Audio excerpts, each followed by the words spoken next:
Demikian juga saya menyampaikan bela sungkawa atas meninggalnya Brigadir Joshua. Semoga keluarga diberikan kekuatan. Namun semua itu terlepas dari apa yang telah dilakukan saudara Yosua kepada istri dan keluarga saya. Irjen Ferdi Sambo sebut, saya bela sungkawa terlepas yang sudah dilakukan Brigadir Yosua ke istri saya.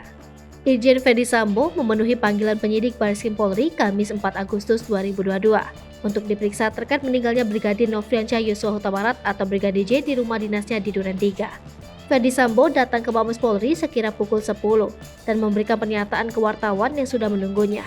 Menurut Ferdi, pemeriksaan ini adalah yang keempat kalinya terkait kematian Brigadir J. Ia kemudian meminta maaf ke institusi Polri atas peristiwa yang terjadi di rumah dinasnya. Ia kemudian berharap semua masyarakat bersabar terkait kasus ini. Ferdi juga meminta doa agar istrinya segera pulih dari trauma akibat pelecehan yang dilakukan Brigadir Yosua.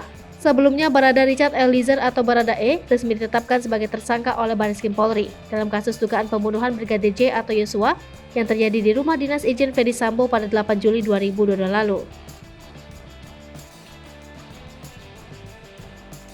Hai pemirsa Sri Popo TV, jangan lupa komen, like, dan subscribe, serta tonton terus berita-berita terupdate lainnya ya.